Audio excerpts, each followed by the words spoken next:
Subscribe कीजिए the perfect classes channel को और बेल आइकन को दबाइए लेटेस्ट वीडियो सबसे पहले देखने के लिए। आप सभी का आपके चैनल द परफेक्ट क्लासेस में स्वागत है।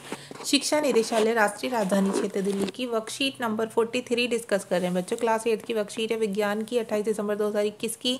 टॉपिक है बल तथा दाब। तो स्टार्ट करते हैं। हम पहले ही जान चुके हैं कि धक्का या खिंचाव को बल कहते हैं।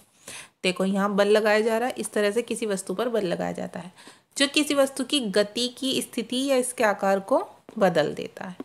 इस कार्यपत्रक में हम बल के परिमाण और दिशा के बारे में जानेंगे। तो बच्चों पहले बल के बारे में बताया हुआ, बल एक भौतिक राशि है जिसमें परिमाण और दिशा दोनों होते हैं।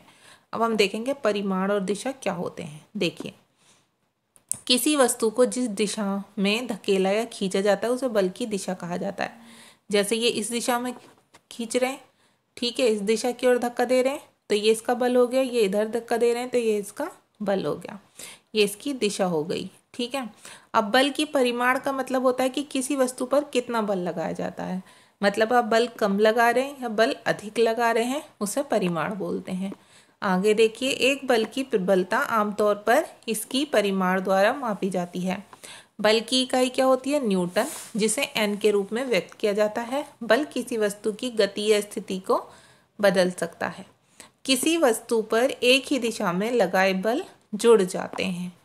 यदि किसी वस्तु पर दो बल विपरीत में कार्य कर रहे हैं तो इस पर लगने वाला बल कुल दोनों बलों के अंतर के बराबर होता है। और यदि दोनों बल बराबर मात्रा में और विपरीत दिशा में हो इस तरह से, तो कुल बल शून्य हो जाता है। अब यहाँ पर है रिक्त स्थान, इन्हें भर लेते हैं। पहला है धक्के या खिंचाव को कहते हैं, हम लिख देंगे यहाँ बल। नेक्स्ट है किसी वस्तु की गति या स्थिति को बदल सकता है क्या? बल, यहाँ भी बल लिख देंगे। बल किसी वस्तु की गति या स्थिति को बदल सकता है।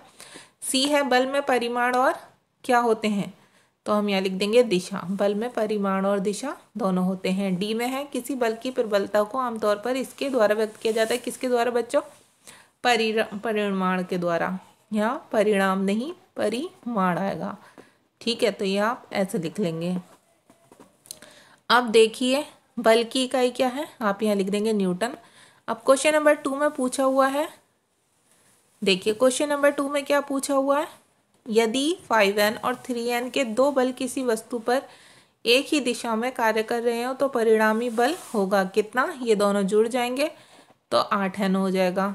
और यदि 5n और 3n के दो बल किसी वस्तु पर विपरीत दिशा में कार्य हो तो परिणामी बल क्या होगा? तो फिर वो घट जाता है तो वो 2n होगा।